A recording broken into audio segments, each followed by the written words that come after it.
Hai guys. Assalamualaikum warahmatullahi wabarakatuh.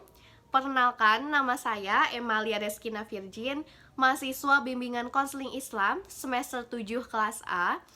Ya, di sini saya akan menceritakan dan juga menyampaikan berbagai pengalaman yang saya dapatkan selama mengikuti perkuliahan di mata kuliah kewirausahaan satu semester ini bersama dengan Bapak Dadang yang kami banggakan.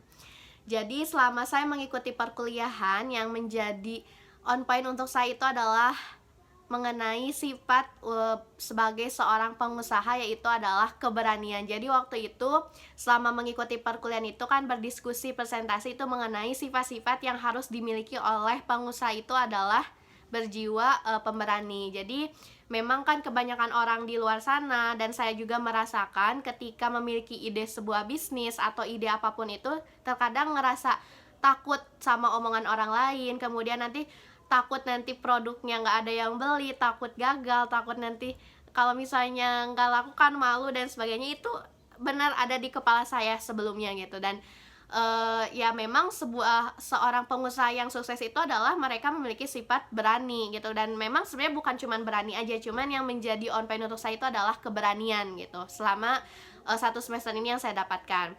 Dan sebelumnya juga saya pernah melakukan usaha-usaha juga, dan waktu itu ditanyakan juga kan ketika di kelas, coba sebutkan 10 usaha-usaha yang pernah kita lakukan, bisnis apa saja yang pernah kita lakukan. Dan setelah 10 ditulis, coba tuliskan 3 yang menjadi ketertarikan kita gitu. Dan waktu itu saya menulis yang pertama itu sebenarnya saya udah melakukan usaha itu di bidang jasa seperti MC dan juga public speaker di bidang kesehatan mental dan juga empowering.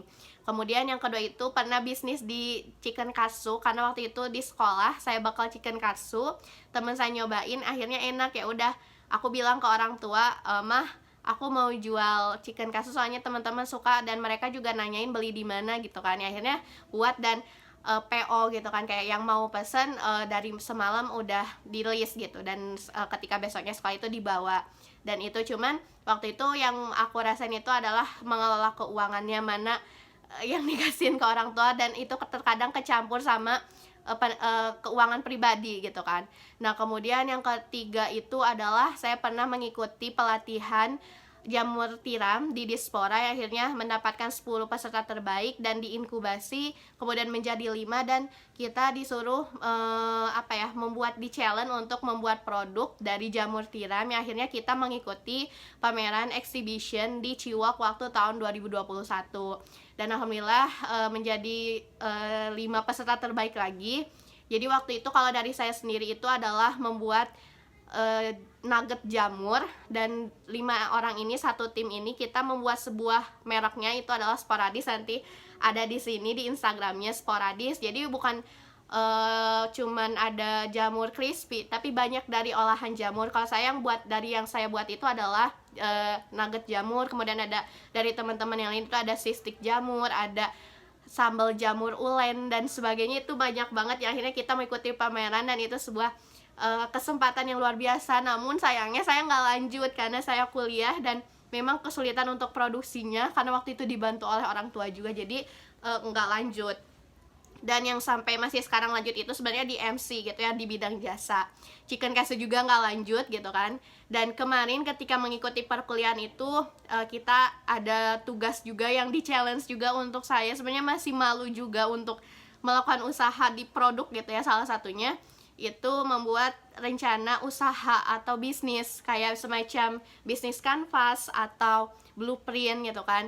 Nah, itu kita disuruh presentasi juga. Jadi waktu itu kalau aku sendiri buatnya itu di bidang jasa print sebenarnya kemarin. Jadi aku bikin rencana bisnisnya itu adalah jasa print, karena ngelihat kondisi sekarang sebagai mahasiswa itu kan banyak ngeprint tugas, apalagi semester 7 yang seminar proposal, kemudian skripsi dan sebagainya. Ya akhirnya kenapa enggak jual itu aja gitu ya, jasa print gitu, karena kebetulan ada printer juga, kita manfaatkan aja gitu kan. Akhirnya aku bikin jasa itu.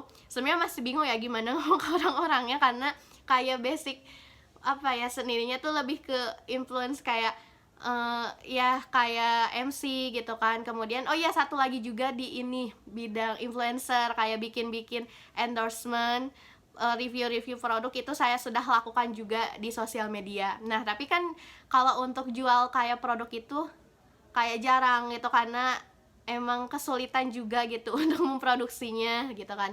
Ya udah akhirnya di challenge untuk membuat rencana itu ya tadi balik lagi ke jasa print.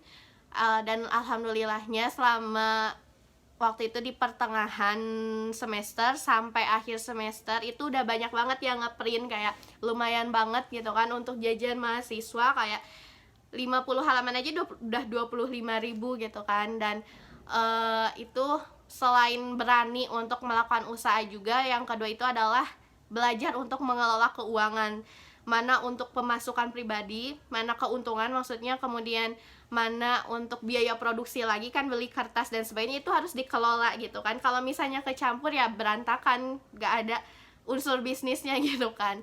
Nah itu belajar seperti itu juga. Jadi sebenarnya banyak yang saya dapatkan mengenai perkuliahan kewirausahaan ini. Salah satunya itu adalah sebuah keberanian dan juga belajar untuk mengelola keuangan.